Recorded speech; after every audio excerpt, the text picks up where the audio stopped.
Hey there, this is 21 Next. I'm Joel D. Smith. We are at the Farm Show all week. Hopefully you can join us here a little bit later on. We are broadcasting live at noon, 5, and 6 o'clock.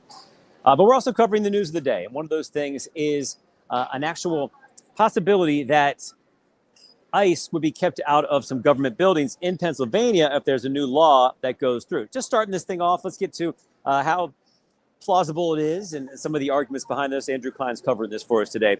Andrew, give us the easy version first. Kind of where do we stand on this?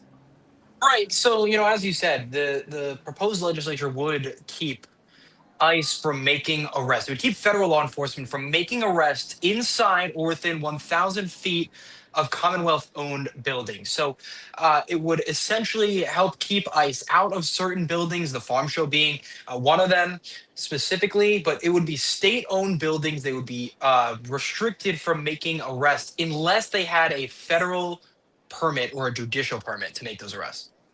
Permit, like a warrant? Yes. Okay.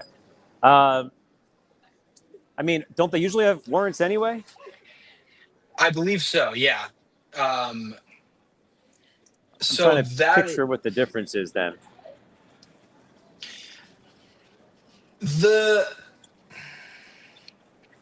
mean, here's the situation. So if someone's wanted for murder and ICE is looking for them, I mean, they're not going to be stopped from making that arrest in a public building. If they have a judicial warrant or judicial order, they will be allowed to make that arrest. Otherwise, the legislature, the way it's written, would seemingly keep ICE from making any arrests whatsoever, unless there's that federal the judicial warrant or judicial order is what the legislature says exactly. Okay, who'd you talk to about this? I spoke to a senator, Amanda Cappelletti. She's the one who proposed this legislature. So she feels very strong. She said she had a town hall with constituents months ago, and they realized that federal and law enforcement right now, they feel like they're doing too much. So they are going out of their way to, act illegally when they're making a lot of the arrests that they're making. At least that's what her and her constituents say. Now, I did also speak to the other side. I spoke to Representative Eric Nelson. He said this is just going to create a safe haven for criminals, for people who should, whether they're illegal, whether they've committed a crime, it's going to create more of a safe haven for them to be inside of if they are able to, pass the legislature. Yeah, it kind of sounds like it's that second level of person, maybe not the one who has an imminent threat to society, like a fleeing murderer, but maybe someone who has just been in the country illegally and now they're just looking for them and want to talk to them, see if they have papers. If they don't, they're going to be detained and maybe deported. Okay. Any traction on this? What's the likelihood of this getting anywhere? It's just kicking off. I'm going to be totally honest. When I spoke to Eric Nelson earlier today, he didn't even know about the bill. So I had to kind of explain to him, this is what is being proposed. So right now, not much going on in terms of traction, how quickly this thing is taken off. That's something that remains to be seen in the next couple of days once the ball really starts to get rolling.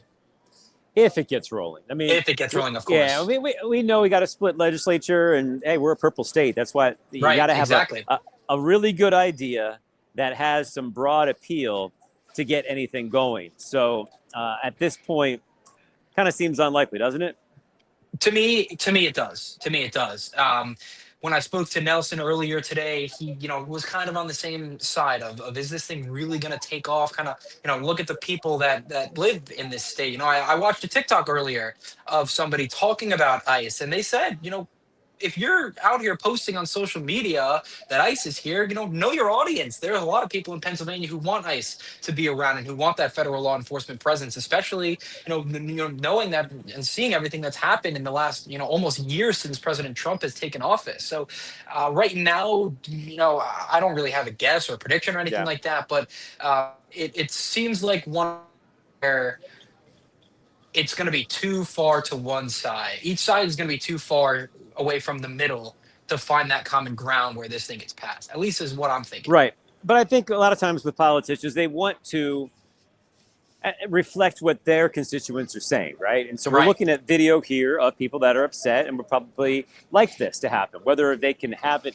cross the finish line and actually become a law or not, they want action. They want people talking about this stuff. And we are talking about it right now. Right. I mean, it's the same thing that Cappelletti brought up earlier. She spoke to her constituents. She said they held the town hall. They all kind of collectively agreed law enforcement is overstepping the line right now. And so that was kind of one of the things that helped propel this whole thing forward from her perspective. Did they allude to any other laws in other states that have had success to try to do this? They did not. We did not speak about other states.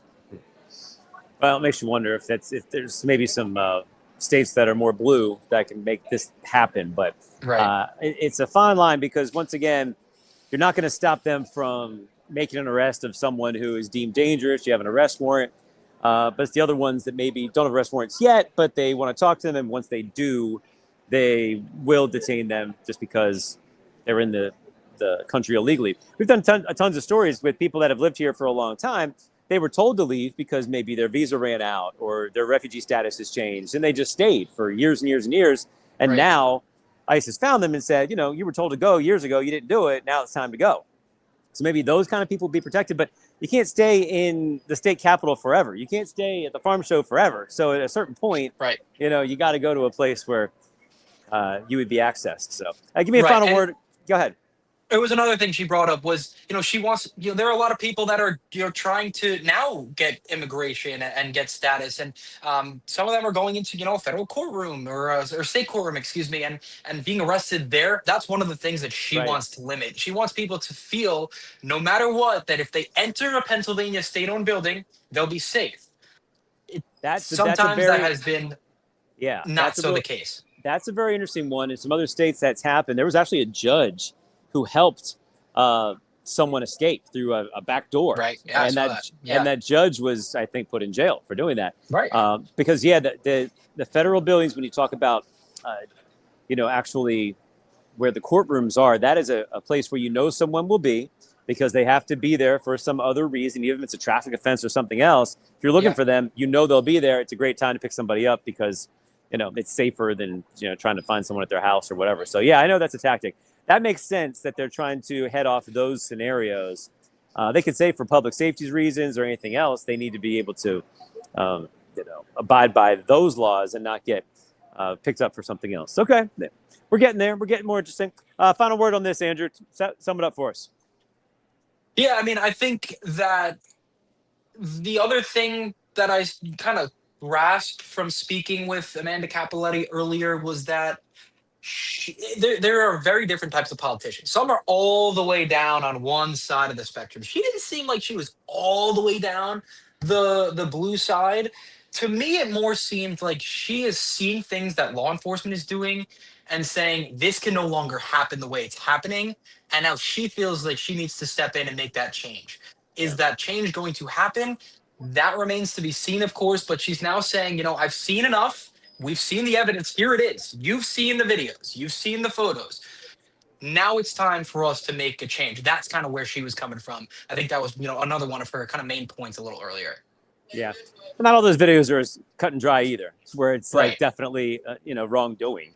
So Right, of course. they may be inflating that a bit as well. And that probably not a lot of that is actually here in Pennsylvania either. But yeah, I mean, people feel like they want to do something. And if it gains steam, then fine. The people have spoken. The lawmakers make decisions. But until then, we'll debate this a little bit and show both sides and see where people stand on. Okay, Andrew, interesting stuff. Thanks for chiming in for us here and letting us know where things stand. And off topic here a little bit. I'm at the farm show. What's the best thing you've eaten so far? Ooh, best thing. This one's underrated. The mushroom burger in the food court with the mushrooms blended into the Yeah, ground I've heard beef that. and then Heard on that a top, couple times. delicious. I'm Heard not that a even a couple huge times. mushroom fan myself, Yeah. but it's the burger patty itself is incredible. That's my answer. Might have to step up to that. All right.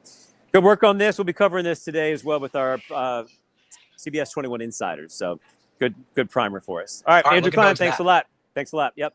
All right, folks, that is your 21 Next for today. This is the 13th of January. Hope you have a good day the rest of the way. See you later.